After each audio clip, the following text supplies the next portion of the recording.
What you are about to watch is for entertainment purposes only and does not constitute any type of advice. Always question the validity of what you see and what you hear. Viewer discretion is advised. I hope so far that you have learned a bit about how the world really works and how you as a tyrant have the ability to strategize your way to the top. Today, we will talk about a very interesting topic as well. We can use currency, policy, education, and marriage all day long, and it will all work great in your favor. However, today for Tyranny 180, we have a treat for you. We will teach you how distraction is the greatest weapon of all. There are several strategies for creating distractions, but we will only cover 4 pillars like we usually do. We will talk about entertainment, fear and division through news, indoctrination and debt through education, and entertainment and division through politics. But before we get started, we have some news for you. Our first high-level course is available now, Freedom 320, which goes in depth and teaches you what YouTube does not allow us to bring to you because honestly, it is too much for the general population. For those looking to find their way to the top or experience the closest they can to real freedom, this will spill all the beans. We hold nothing back. Some of the concepts that we cover are topics such as how real estate is killing it, but we're not because no one's teaching us how to build generational wealth and leave properties to our children. Why understanding taxation is super important, but most people ignore how important it really is. How trends in AI that are changing the world and we will never go back to the old days. How and why we're heading towards a cashless society and why the blockchain is a threat to our freedom. Why what you eat matters and failure to acknowledge that has led to a sick society. Why we're at the point where we have become an information-driven society and the brokers who invade privacy are getting rich at your expense and ours. What are the most serious flaws in capitalism and socialism? Why the labor as the true means of economic force needs to be understood if you want to escape the rat race. Why technology trends and the new school of thinking will leave some people filthy rich and others super poor. How do I identify fake gurus, greedy schools, romance scammers, and business scams as legal financial terrorists, and how to show them the finger of wisdom in your hand so they can never take advantage of you. Also, our sponsors Awaken ABA is now taking students from out of state. They are located in Oregon and the license is Oregon based. No other place know what they know and do what they do. Their school provides the guidance to find true intellectual and spiritual awakening. At first we thought they were full of it, but they are licensed by the state of Oregon with 2 regulators in place, which means that they play it by the book. Learning about overcoming indoctrination can take so long, but these guys have found shortcuts into wisdom that plays kind of like the movie Limitless with Brad Cooper. It's some incredible stuff, so check it out. But now to today's lesson. Have you ever wondered why the Roman Empire held colosseums with gladiators who fought to the death? It wasn't only because the surviving warriors would get so much fame that they would become the Kardashians of the Roman times. The main strategy was distraction.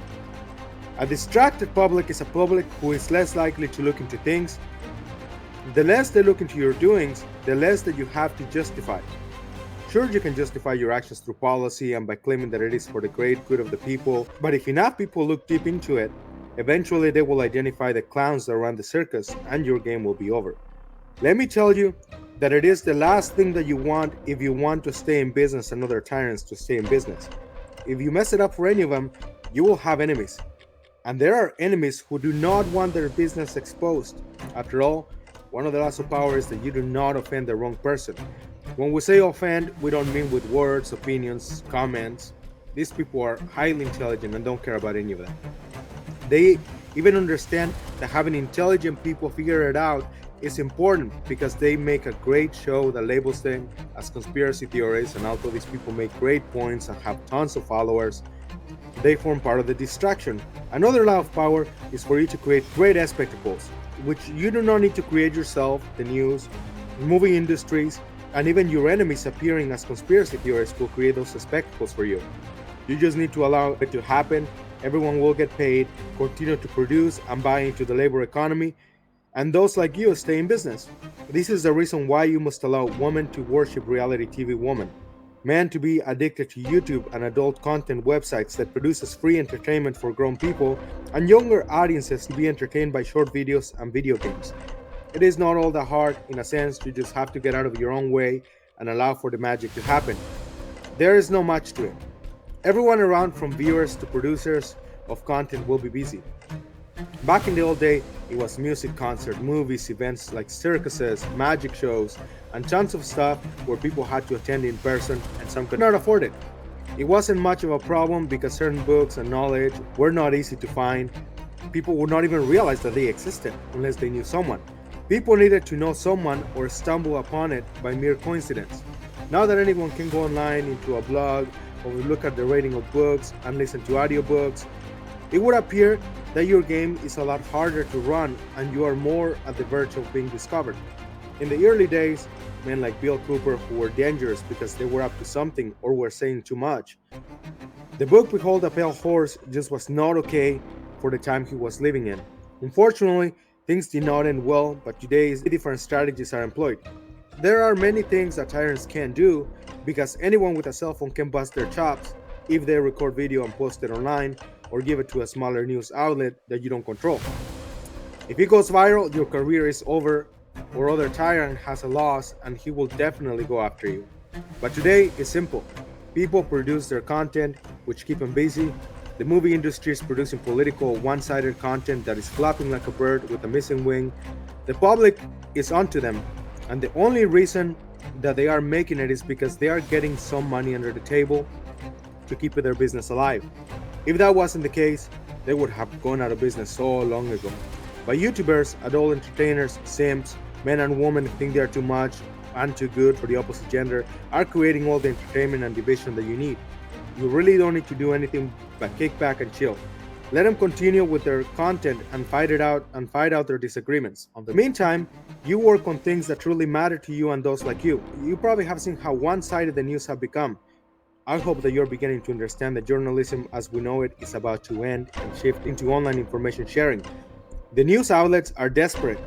They are fabricating sensationalist stories like calling Russell Brand and Joe Rogan crazy right-wing conspiracy theorists and judging that they use weird drugs in order to smear their images. As the news desperately cling to get views and people buy into their garbage, those labeled and criticized get more and more viewers because the idiots from the news say don't watch them. So what do people do? They go and watch them and realize that they actually got a point. News reporters used to take super dangerous risks to deliver the truth. They used to keep politicians in check and were the deliverers of the right to speak up. Now they're all sold out turkeys who can't even work their way out of a paperback. That and the fact that some tyrants have made it where anyone who does not align with the policies of power is labeled as a traitor or even a terrorist. It was a risky move, but it worked because no one stood up in the name of right to know the truth and allow them to be whistleblowers. Nope, they were traitors against patriotism and were treated like snitches. All the risks were taken, but the tyranny quickly realized that allowing police to run the show however they pleased would not go too well, so the narrative was quickly switched. A few officers were thrown under the bus, but people realized that Big Daddy was not against them, but on their side in order to get justice. That was pretty close. A few of the judges and leaders were starting to sweat bullets, but thank goodness nothing further took place. Everyone went home. A few groups who claimed to be in the side of justice and those claiming to have been abused cashed in, bought a mansion or two, and everyone called it a day. The next day, most of everything went back to business as usual. I say most of everything because, unlike the general population, the tyrants do learn their lesson, and most of them learn from history. It is a must in this type of business. Now we have understood for a long time that the news are excellent at producing content to induce fear. After all, that guy Carlos Castañeda did figure it out when he was talking about the 4 enemies. I won't go through the whole thing, but basically the first enemy in life is fear. This is what the news used to keep the great majority of the population in the fear state. Some have managed to make it out of that stage, and we honestly have respect for those who have done that because many of them will end up working for us anyways. As you know, the news also does an excellent job at creating division. We hold 2 sides of the news, some that back us up on our party and others who back up the opposite party, which in turn leads to fanaticism, which Don Miguel Ruiz does an excellent job at describing how this fanaticism works in his book, The 5 Levels of Attachment. We love both Carlos Castañeda and Don Miguel Ruiz as well. We recommend as your homework that you read content from both authors. What, you thought that just because you're a tyrant you don't get homework? If anything, You get even more homework than anyone else, and you better get an A because in Tyrant University, a B is the equivalent of an F, so you better study up. When it comes to creating distractions, we cannot forget about one of our greatest allies, schools, which thanks to their obscene greed or their low cost of online learning popping everywhere, and awareness is spreading in streaming content, they seem to be on their way out. I wouldn't worry. It could take another 20 years or so before that happens, and by then, many schools will have gotten their act together, so it may never actually happen. I'm sure you have seen the amazing job that they have done to produce workers for big companies in order to continue the labor force running. Even those who do an online job in their majors, or those who don't go into big school after high school, will end up with jobs that barely pay for their living. So the majority will struggle, they stay too distracted trying to overcome their struggle, and in the meantime, you run the show in the background. These schools have other accomplishments under their belts other than indoctrinating the public. They have taken the liberty to actually get them into debt, so now they have one more problem to deal with, which is a serious issue to get involved in paying back the debt that these schools had them get into. It was all too easy to convince the public through the news and local high schools that they need to go to college and get a career. There is no losing ground in this strategy because those few who did achieve landing a job that they liked, they spend the time paying back their debt. The even fewer who manage to graduate with no debt somehow because employer pays for it, the few scholarships available, or because they manage to come up with the money themselves, bought into the idea that big college was part of the success. However, the colleges got too greedy. They hugged much more of the market than they needed to. They did not have enough connections with the working world to ensure everyone had at least a substantial job to pay those debts back. So what happened? People caught on to it. They started asking questions and demanding for answers. So the solution became to have students work for us for 10 years, and we will forgive everything else they owed, granted that they made 120 payments. When that blew up, and people were not getting what they signed up for, the public began to demand that the issue be rectified, so eventually some promises were honored, and even then, it is so many of them who don't want to pay that it is starting to fall apart. The players who started those schemes are long gone, celebrating the quick cash they earned and leaving the new suckers who replaced them to continue the scheme so they can get their share of their wealth.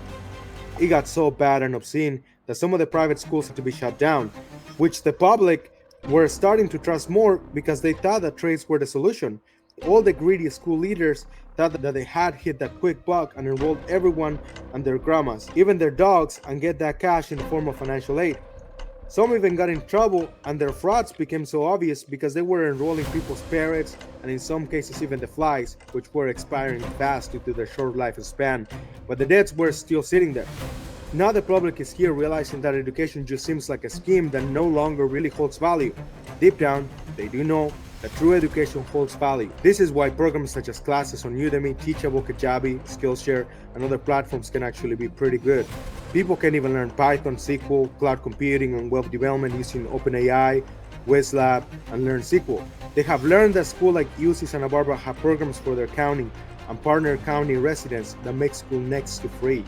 Some of the career paths like behavior analysis and accounting can lead to enjoyable careers that are well paid, all without the massive debt. People have also found that careers like enrolled agents can lead them to earn a decent amount of money without investing too much on that success. Unfortunately for them, lots of people will still fall for the schemes and distractions, which will shift in some way or another, but the distractions will always be there. The most powerful thing that you and others have in their lives is the attention, because where attention goes is where the future will be. Now, to touch on the last part, entertainment and division through politics is a very effective form of distraction. Most people never learn from history, even if it repeats year after year or every 4 years. They don't realize that it doesn't matter who they elect or powers higher than them elect. They will just have the choice of very few who will rule them in the same manner with the same intentions. These are the people who mindlessly say that you should vote even if the system like the electoral college are the ones who have a say on what really happens. In turn, these exclusive elected ones appoint judges who owe favors to them and their parties. So when the other side gets out of hand, one of the judges blocks their doing. After all, it is all part of the show. The other side knew that already. It is just a strategy to absolve all the players in this chess game from having been accountable for the plan not going according to plan. It is almost like the excuse in the song Afro Man because I got high. I was going to pay for your student loans, but then I got high. In this case, I was going to pay for your student loans, but I got blocked. They might as well throw the phrase, sorry man, you're on your own. Maybe if you elect me again, it might work out next time. I mean, the same old excuse works so well that it is used for pretty much everything by both sides of the club. Funny part is that this still happens simply because it works. So you better be taking notes, because this is going to be on the test. In case you didn't take notes, don't worry. If you fail, someone will take the position that was going to go to you. You shouldn't have partied so hard last night. One thing you must understand is that distractions are greatly in your favor.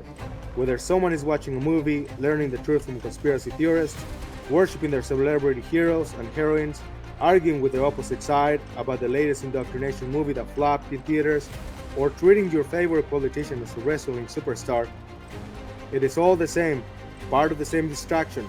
At least the wrestling back in the day was really good, and they had to have some skills that were impressive, not running their mouth and make promises that never intend to fulfill. The Undertaker was actually very impressive and entertaining to watch. The distractions back then were a bit more creative rather than manipulative and cringy, like some girl hitting you up on a Snapchat asking you if you want to buy content. For a low price of $10 a month, she holds nothing back. When you ask where the parents were, the answer is divorced. I think it was obvious the moment that you got that message. But there is much to consider. Look around you. This is a simpler game than you think. So many people just sit on their phones. If you haven't noticed, it's probably because you're doing the same thing. Dare to ride the bus or the metro one day. Take a trip downtown and then back home. You will see how many people just stare at their phones during the whole trip. When you go to Starbucks or to a restaurant, you will likely observe the same thing. People are more distracted than ever, and they're more narcissistic, more into self-worshipping, and wanting to pass the new legislation that forces everyone to buy their content. No wonder there's so many emotional issues going on. No wonder there's so many lonely young men and lonely old women. I hate to say it, but that's how it works. In the next segment, I will cover the 48 laws of power as a strategy. Until then, so long.